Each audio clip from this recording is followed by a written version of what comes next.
Good morning. Welcome to the Center for Innovation's online salon series. I'm Margie O'Driscoll, and on behalf of the Center for Innovation's Board of Directors, I'd like to welcome you here today. This is a new introduction for us as we have recently rebranded. We are transforming ourselves away from the hard-to-remember acronym of CIDCI to a more succinct name that better describes our mission. We plan to keep the CIDCI Foundation as our legal entity, but henceforth, hope you will find it easier to remember who we are with a name that better responds to our mission and goals. So, welcome to the Center for Innovation. We have also launched a new website, centerforinnovation.org, and look forward to your comments. Today, we begin our Innovation Lab following this webinar. Participants in the Innovation Lab learn tools from design and systems thinking and apply them immediately to their own projects. They leave with an appreciation of how to better understand their stakeholders, how to frame opportunities with messy problem spaces, and how to conduct rapid experiments to test new ideas and products. This is an online asynchronous course with 6 modules. The first class, as I said, will be held today and is led by Vivek Rao from UC Berkeley's Haas School of Business. It's not too late to join, as all the classes are recorded.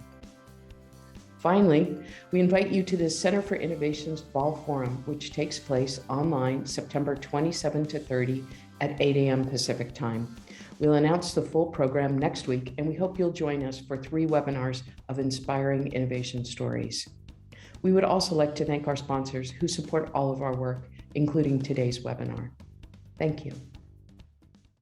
Today, we are delighted to feature a conversation with Sandeep Ahuja.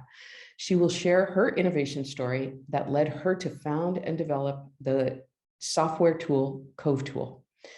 This user-friendly tool weaves energy, daylighting, and cost analyses into a user-friendly tool that is disrupting the design world. Like Sandeep, the Center for Innovation believes that creating a carbon-free future lies in rethinking building design. Welcome, Sandeep. We're so happy to have you here today. Hey, it's a pleasure. It's a pleasure to be here. So I wanted to use our time together today to tell the story of cove.tool and myself and what it took for us to go from 0 to 30 million in under 3 years. And one might ask, 30 million what? And that's definitely another one of those questions that I will answer during the course of my talk today. And just as a little bit of backdrop, it wasn't overnight. It wasn't overnight that we became the collaborative workflow efficiency platform for the AEC. It took time, it took iterations, and it took a lot of customer feedback for us to become one of the fastest growing technology companies in the sector. It wasn't overnight that we occupied the entire 5th floor of the historic Equitable building here in Atlanta. That too had many stages, many stories, and many milestones. And it most definitely wasn't overnight where we went from a 3-person team around a kitchen table to a 75-person team big enough to occupy the entire section at the Braves Stadium. I know we won the World Series last year, but until we hold on to it and have that title as an Atlantan, I'm not going to miss any opportunity to talk about it. So always bringing in that Braves joy. And it took us developing many different product lines, from products for architects to products for mechanical engineers to products for real estate developers, and really bringing the building product manufacturers into the fold through our many different product lines is what got us there. And that's really what gave us the opportunity to work with some of the biggest names in the industry.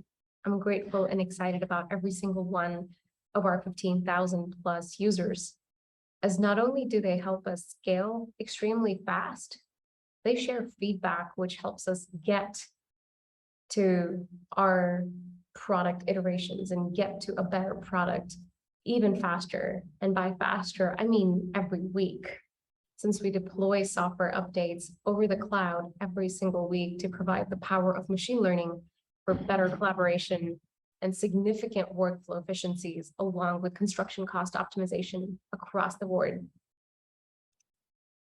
And with that, We're one of the only companies that's spending $36.5 million in solving the AEC connectivity and workflow efficiency problem. And we've had the opportunity to touch over 115 billion square foot of buildings using cove.tool. And as a byproduct, we have offset 33.7 million tons of carbon from all the projects that have been optimized and designed directly within the platform.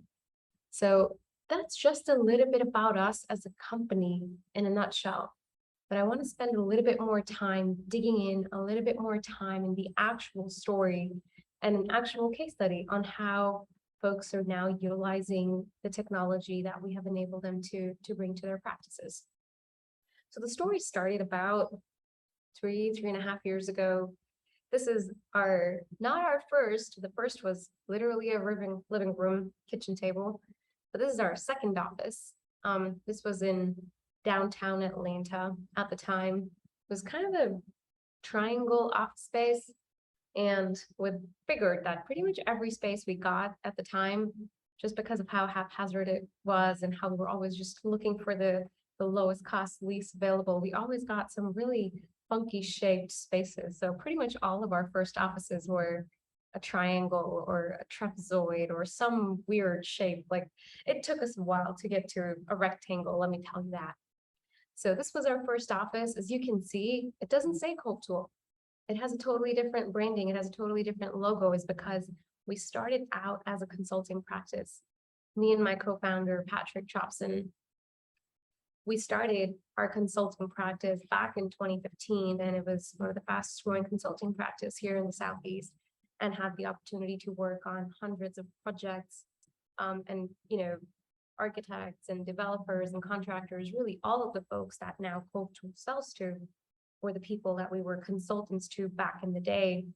And we slowly transitioned that consulting practice into technology. And it was our vision to be able to provide the same access, because as you can see, there's like barely 10 people, right? 9 people that sit here if you just even count the number of chairs.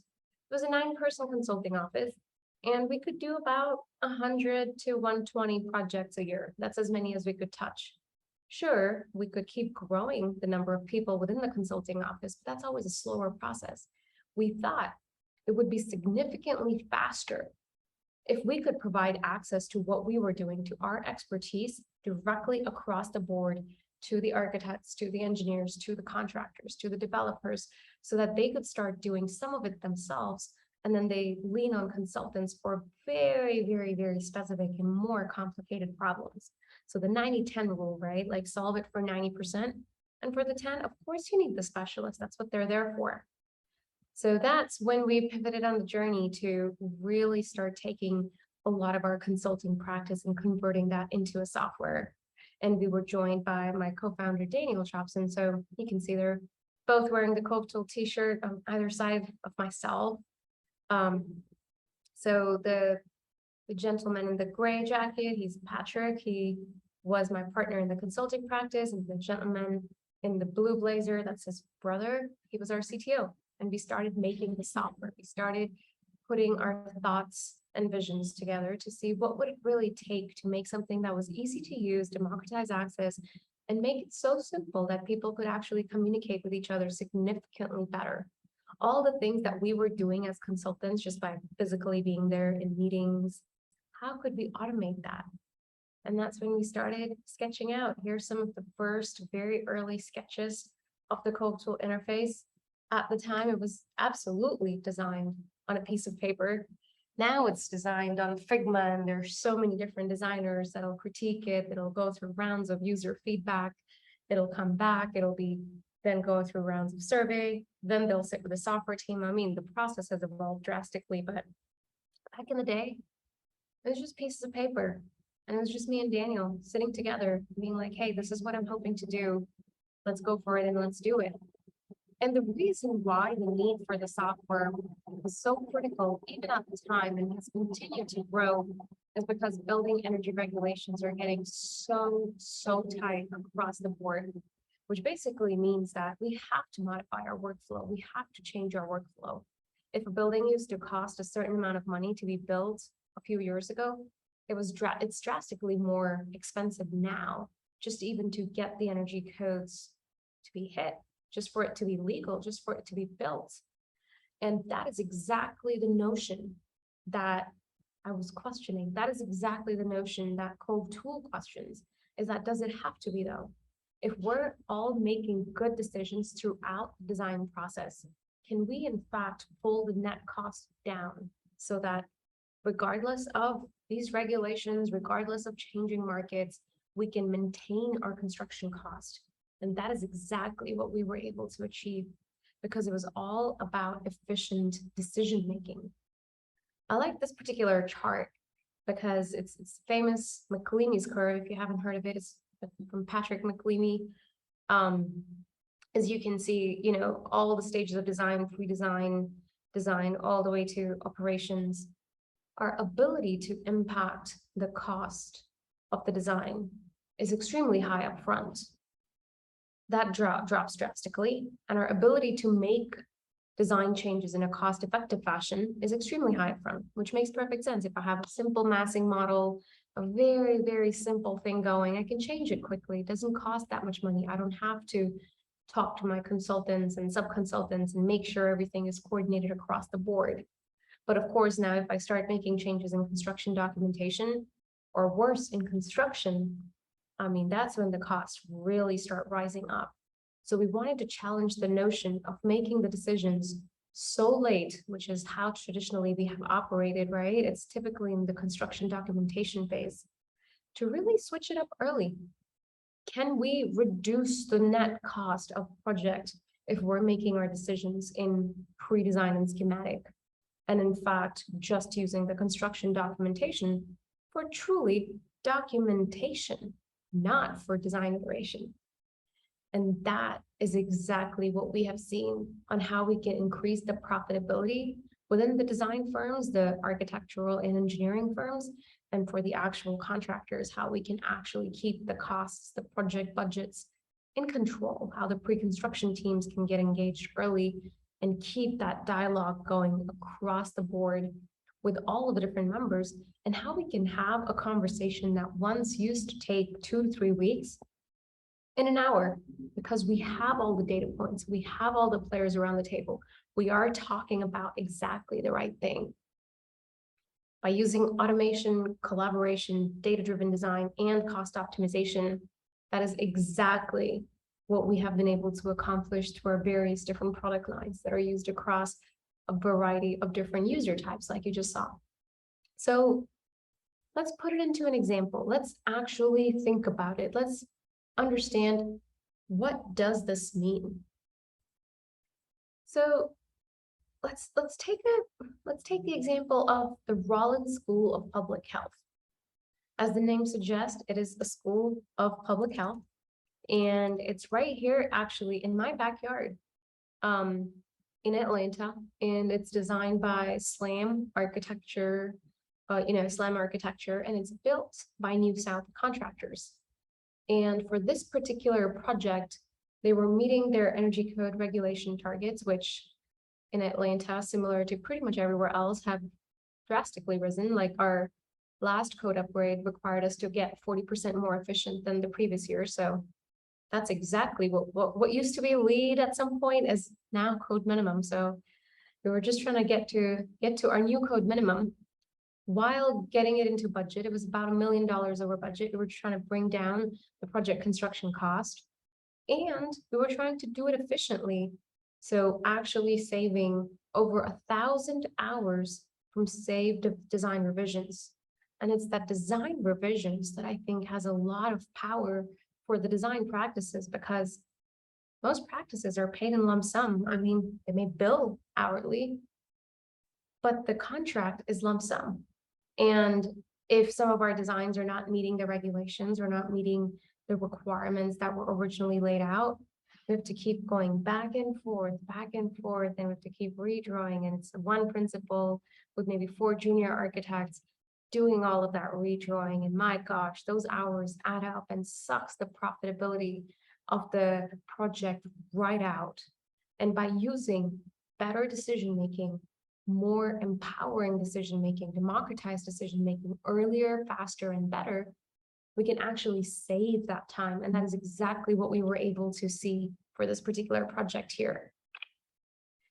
Now, for this particular project, this 140,000 square foot building, it's placed right at the center of this densely packed campus. And the design responds to many ongoing campus projects while still meeting its own program demands.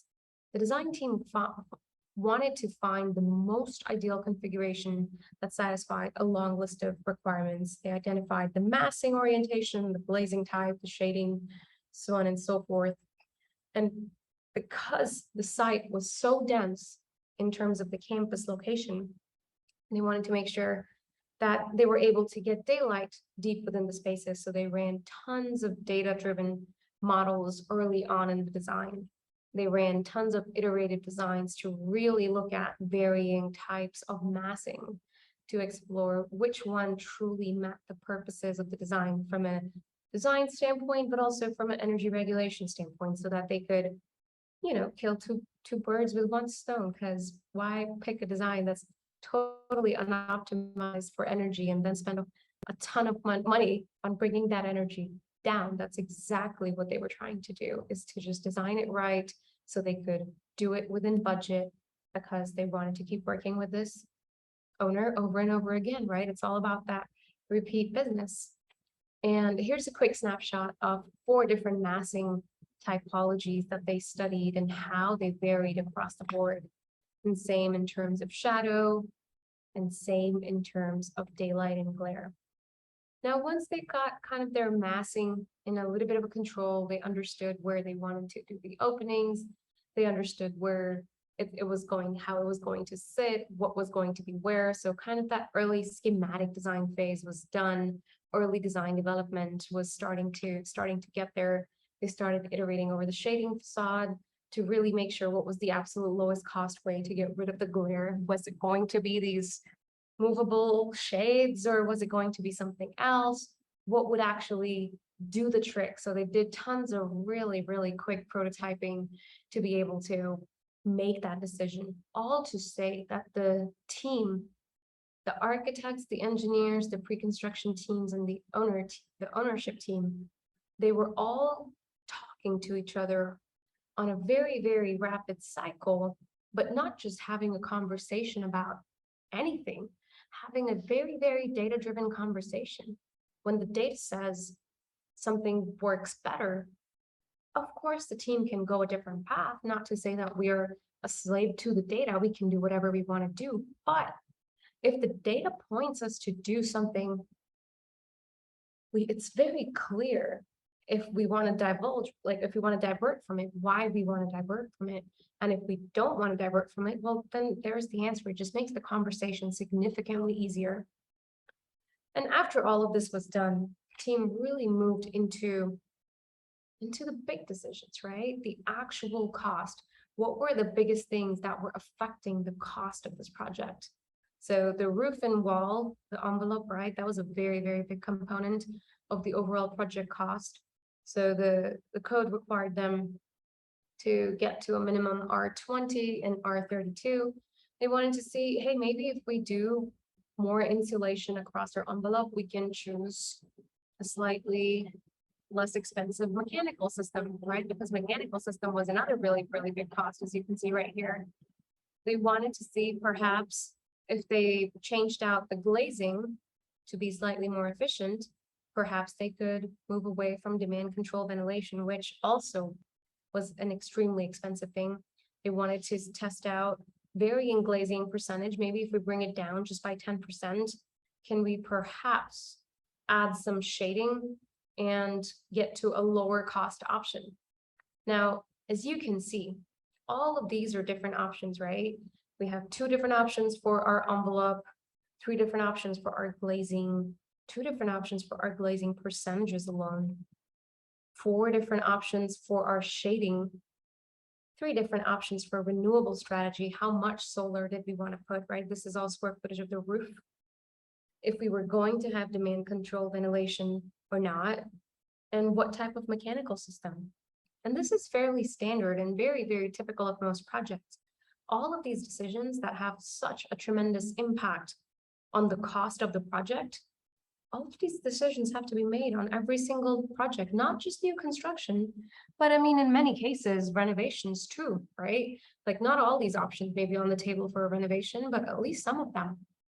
And if we think about it, just across these 24 parameters, that's 2,592 possible combinations.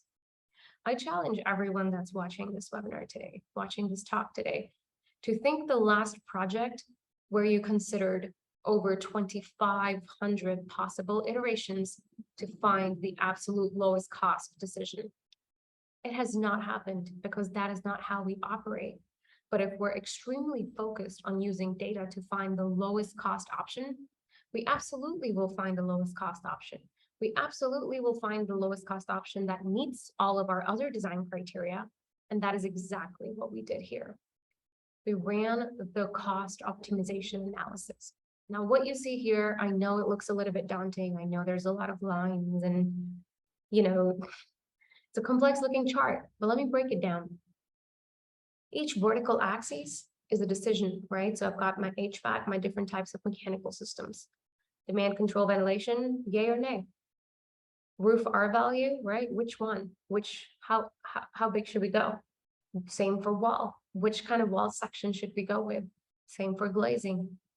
Percentages, same for glazing U value. And we're balancing that against cost premiums, so actual dollars spent upfront, the actual energy percentage, and the energy use intensity, right? So we know if we're meeting the code or not. And each blue line represents one possible solution. So the team knew that to get to an EY of 50 to 60, which is where they needed to be to get to their energy targets as required by local regulations, it could cost them either a little or a lot. It could cost them $20,000 or $85,000 per EY reduction. That's a really big diversion. So if my base EY is 80, which is what it is, right? So EY is the energy use intensity, the amount of energy your building uses per square foot over the course of the year. So the lower this number, the better. So if we're trying to meet code, our baseline building had 80, we needed to get somewhere between 50 to 60. So that's about a 30, a 20 to 30 EY reduction. I could pay $20,000 per EY reduction or $85,000. Now, had I not been looking at all of these options together, I can't say that I would pick the cheapest one. I also can't assume that I would pick the most expensive one. To be fair, it would probably be somewhere in the middle, but we would not be squeezing every dollar of value out. So why wouldn't we? Which is exactly why clear visibility into our optimization gets us to a path of better decision making. And that is exactly what we did here. So the team had set aside a budget for $1.5 million for these core options that were being studied. And we're like, all right, that is the budget. So let's see how low we can go. They could get to an EY 43, which is great. So it was about $31,000 per EY reduction, which isn't bad, right? The lowest cost was going to be $20,000. So it's just $10,000 over it. That's not bad. Then they wanted to say, all right, what if we take reducing glazing percentages off the table, because the architecture team was pushing back. They're like, all right, if we don't have that on the table, we can only get to 58. So from 43 to 58, if some options were not on the table, we're like, that's fine if that's what you want to do, but it's just going to be a much more expensive EY reduction. That's the way the team wants to go. That's, again, perfectly fine. But the data just made it clear of exactly what needed to happen. Then they were like, all right, all that be as it may, what does it take to meet the target of 50 to 60 so that we can actually hit our code requirements and meet code and kind of, be on our way with construction documentation and get this thing going. And they figured that The most expensive option was $1.9 million, and the optimized option was $950,000. So there was a difference of $1 million in the optimized and the unoptimized option. Now that is a lot of money to be wasted without having the right amount of study. So they squeezed every dollar out, and they actually picked the most cost optimized option, which got them to the EUI 55. They were like, well, we don't need to go any further. We just want to meet code, and this will absolutely get us there. They were like, just for fun, how expensive would it be to get to our absolute lowest EUI? They could get as low as 22, but that would be extremely expensive. They were like, well, that's just a thought exercise. Just want to know, don't want to do anything with it. But we knew how low they could come. And I think that in itself, the beauty and the transparency that the data was able to provide for them was extremely beneficial for this particular team in being able to make that decision. So right here, they went ahead and they picked this particular option that cost them $950. So let's look at a few key changes that this option required them to make. It told them that don't bother, for example, right? So everything that's highlighted blue is the option that got selected. So for roof, the optimization said, roof and wall, don't bother. Don't pay more money for insulation. It won't do you any good. Just get to your code minimums and that's good. Glazing, on the other hand, it did not pick electrochromic glass, but it did pick high performance glass, which was this double glazed glass they were looking at. I forget if it was a product either from Vircon or SolarBan, but it said absolutely spend the money on that. It's worth it. It did say to reduce the glazing percentage by about 10%. And it did say that motorized exterior shades were the way to go. They explored motorized interior, said not cost optimal for this goal. It said manual, said, yeah, don't bother with that. Motorized exteriors were the way to go to get to the savings that they needed to get to. It did tell them to not go with demand control ventilation, with this being a school of public health. As a gut feeling, I would have thought that demand control ventilation would help, which it absolutely would.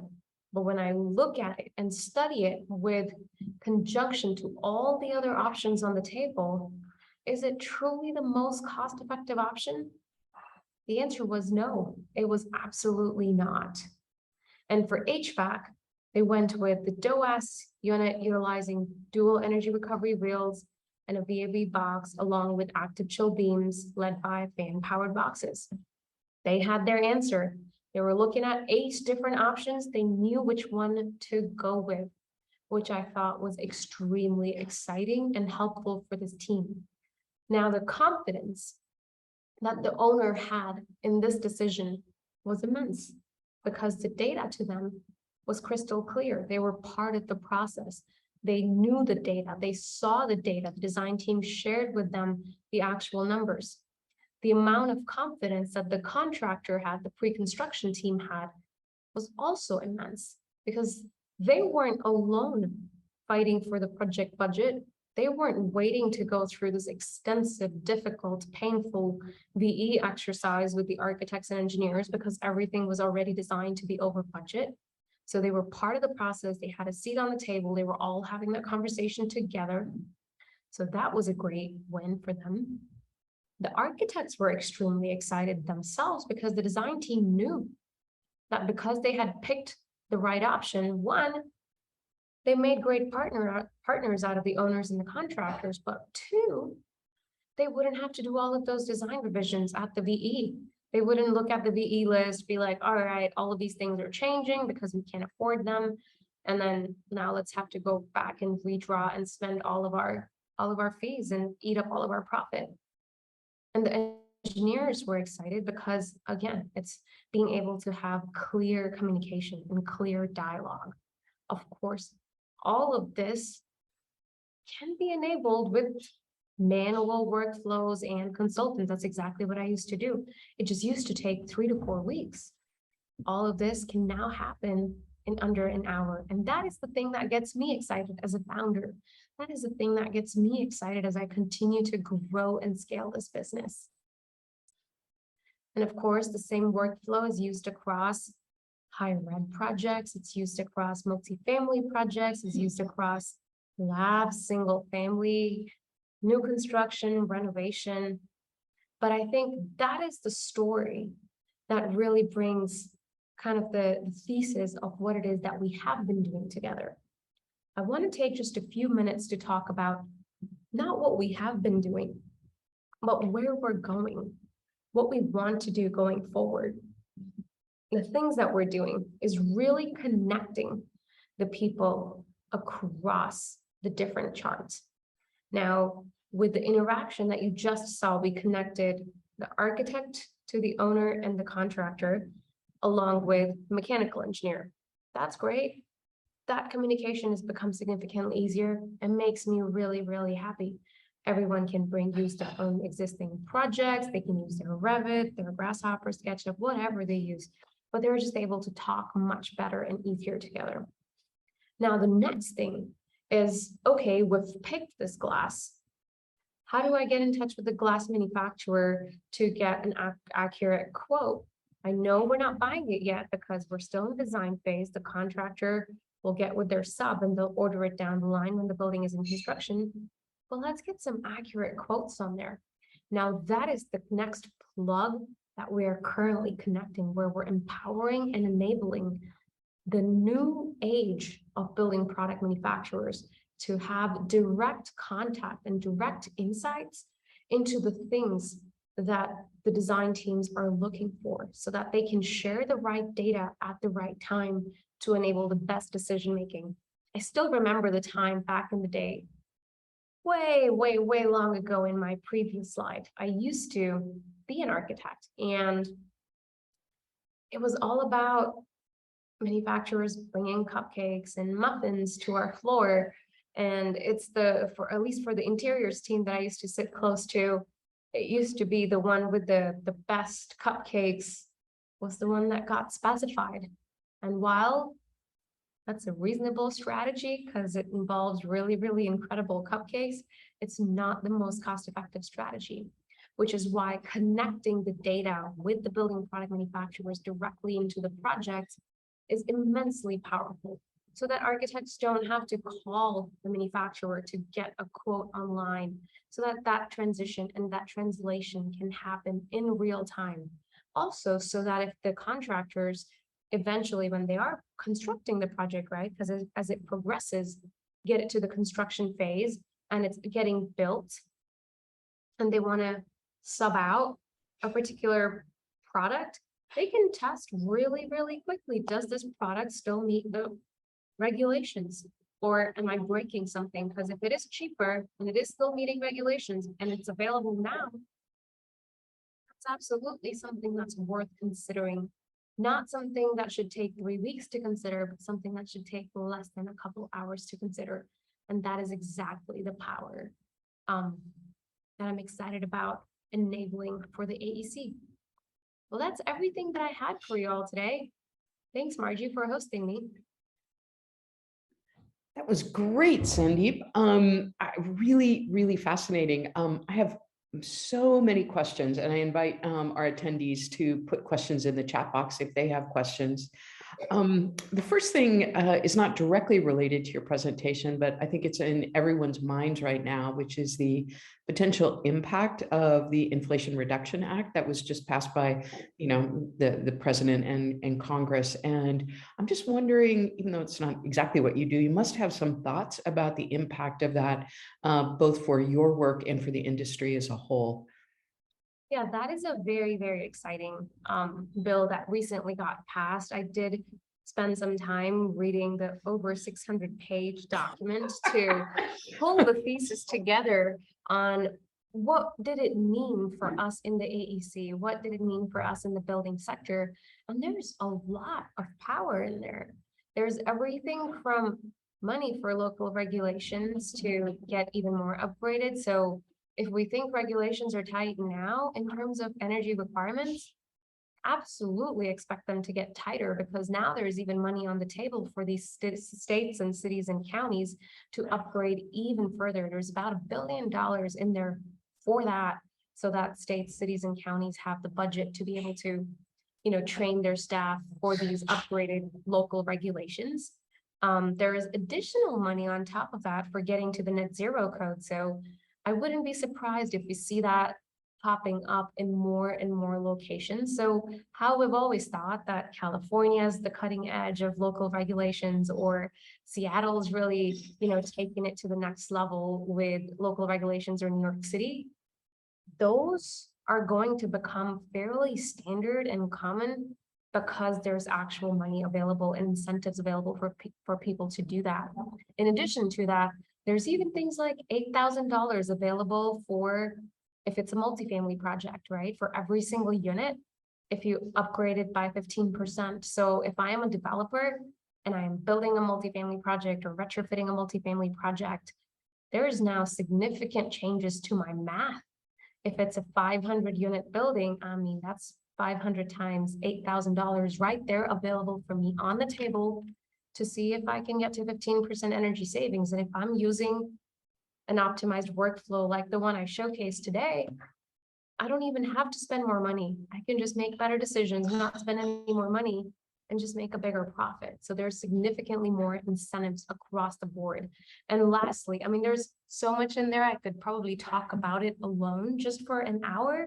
But the last thing that I'll touch on in particular for that particular act is the focus on material health and material safety. It really, really talks about the embodied carbon and the carbon that goes into the materials and the EPDs. And that is extremely powerful, because it incentivizes the product manufacturers to really make sure that all of these products that we're putting in our building are sourced appropriately and are brought appropriately. So it adds more incentives there by making it a requirement. Are you seeing that the product manufacturers that you work with are really saying, oh, okay, now we need to really retool our... Absolutely. Yeah. It's night and day in before and after. That's so interesting. Great. We have a couple of questions here. Excuse me if I've mispronounced your name, but Najme asks, what is the optimization method? So the optimization is our patented machine learning algorithms. So that's as much of the secret sauce as I can share. So what it's doing on the back end is it's learning from each of the previous models, but it's basically running a multi-objective optimization with that learning in mind to be able to produce the best results. You're not going to tell us anymore. That is the secret sauce. It's patented. It's there. It's out there. I love hearing people from the design world and construction world talking about patents. Nothing makes me happier than people who are doing the work and just saying, we really want to lock this down. Anyway, I think it's so interesting. Najme also asks, how is the interoperability of your tool with Revit? It's interoperable with every version of Revit all the way to Revit 2023. So it's great. It exists. It works really, really well. It's super smooth. That's great. Now, you entered this world of technology via your experience of as being an architect trying to solve problems, and neither of those professions, technology or architecture, are known as being particularly friendly towards women. Although obviously there have been changes, in our recent history. I wonder if you could just talk about what it was like to move through those paths to where you are now. I mean, you've really chosen, professions which have, as I said, historically not been friendly to women. So can you talk a little bit? No, for sure. I think it's absolutely the case. I will say that just having a really strong head about it and just knowing that that's what to expect, it prepares you so that you're not surprised when it does happen, when someone treats you differently, you're not shocked. But also because you're prepared, you can stand up against it, be like, hey, that's not okay. This thing doesn't make sense. Also, I must say that with times changing, I've been very, very fortunate that many of the mentors that I've had, male mentors, have really helped guide me through, and many of the folks that I've collaborated with have seen the work that I'm doing and the mission that my company is on and the products and technologies that we're serving for the value that they offer. Because the thing that I believe always is that if the dollars work, everything else will work. So I focus excessively on that to make the finances and the dollars work. Like, I don't care what other side you think or how you operate, but if I make the dollars work, you'll be hard pressed to look away. Right, that's definitely true. And so do you find that usually the owners are taking your recommendations? I mean, it's no longer my recommendations, right? It's the software that's run Right. by architects and engineers. They absolutely Right. are. These are Right. consultants and design teams that they have hired to collaborate with them. Yeah. And they're making these recommendations based on actual data versus, I mean, the other option is guessing, which is how we've historically done it. So data has definitely proved to be significantly more powerful and impactful for owners than guesswork, for sure. Yeah, that's great. Well, those are all my questions. I'm going to give you a moment to have the last word. Should you now have thought of something perhaps you hadn't said before? No, I feel great. This has been what a pleasure. That's Thank so you. great. Sandeep, thank you so much for a fantastic presentation. It's been so much fun. We can't wait to see what you come up with next, especially in response to all the opportunities of the Inflation Reduction Act. As you say, I think it is really an enormous opportunity, perhaps one of the most significant ones of our lifetime, in really meeting climate change challenges. This will conclude the Center for Innovation's online salon. This session will be recorded and placed on our website and also YouTube as soon as possible. To join us for future webinars, be sure to subscribe to our newsletter on our website, thecenterforinnovation.org. Our special thanks to Katie Olson for keeping us on track, and our sponsors, again, who make all of this possible. Thank you all for joining us. As always, if you have any thoughts or comments, please reach us via our website, thecenterforinnovation.org, on the Contact Us link. See you soon. Be safe.